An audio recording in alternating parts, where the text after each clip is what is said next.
even the history of computers, especially in America, women were at the forefront. Women were out there coding. Women were out there programming. And then once the money, oh, sorry, that's my dog. Once we got into a world where the money started moving into tech. Hold on a second. Sorry.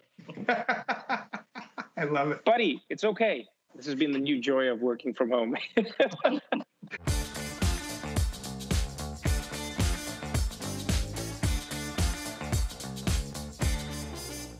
One of the groups we've been really fortunate to work with, really on a global basis, is in France. It's called the Simplon Foundation. And it has been developing part of what we have in France. It's called the AI School. It focuses on skills. It's really put its energy to work to get more computers into the hands of people. So I want to introduce you today, Fred, to the president and co-founder of the Simplon Foundation, Fred Bardeau. Nice Fred, to meet you. Thank you. Bonjour.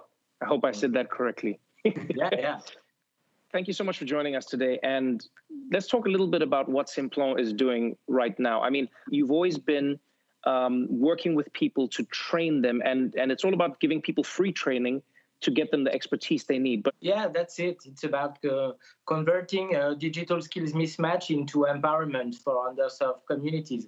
So we are training for free people like refugees, dropouts, underprivileged people, women also. We are lacking women in the IT sector on digital skills that are very research on the labor market, and they find a job after the trainings. People getting the technology and knowing how to use it can change their lives. Simplon has been all about that, but coronavirus has amplified that almost 10 times over. Since the COVID-19 crisis is on, many patients and many people are confined without any connection. And it's the case for a patient and people who have the disease.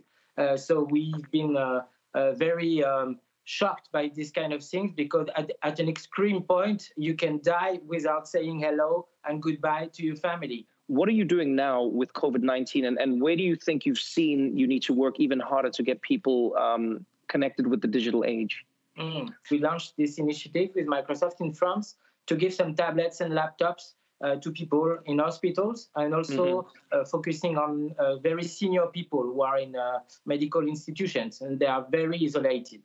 Obviously, you're in France. I know that you're in South Africa, but where else are you working, and what challenges are you finding in getting people not just the technology, but then also the training that they need? Yeah, we start in France. Now we are in 20 countries. We are mostly in Europe, in Middle East and Africa, and also in India.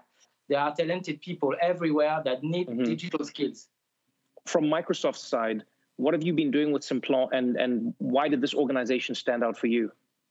Well, one of the things that really impressed us was their understanding that it's about first getting technology into people's hands, but it's really using technology to help people develop the next generation of skills they'll need. The reality is, I think we're seeing just such fast digitization of the economy during this COVID crisis, but really it's accelerating something that was already moving quickly and was already very important.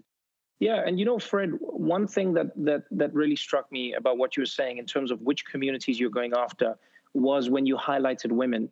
There's been a misconception for many years, many decades, in fact, that technology is a man's game. When in fact, if you look at even the history of computers, especially in America, women were at the forefront of programming. Women were there creating when men weren't involved. Once the money went there, women got left behind and pushed out of the space. You have been adamant that you want to get women back into the world of IT. But is there a challenge in getting some communities to buy into the fact that this is for women as well? Yeah, for sure. It's very difficult because there is this kind of self-censorship syndrome. They've been told that they are not able to do technology like men, and it's not the case. In Europe, in North America, we have 38% women in our training, but in Africa, in India, it's 70%. So wow. It's really like cultural, depend of the country. So we have to face it and we have to fight it, because technology has to be set for women and by women. Brad, on your side, what is your dream? Where would you like to see Simplon in the years coming up, and how do you think Microsoft can help with that? Well, I love the vision of going global, because, and especially to countries where technology is not as ubiquitous as it is in other places. It's almost as if I think people need three things. They need a device, they need connectivity, and they need access to skills. they've done great work with us in France for an AI school, which will reach 500 people during this next year. And it's all about equipping people who have some set of skills, but not all the skills to pursue a career in artificial intelligence. And I think you put it really well, Trevor. It's like opening a door on people's future to give them these kinds of skills. It really is inspiring. Fred, thank you so much for your time. And thank you for the amazing work that you're doing. I really hope it goes from 20 countries to 170 countries to the point where there's no longer a need for your organization because everyone has the skills that they deserve. So thank you very much. Thank you.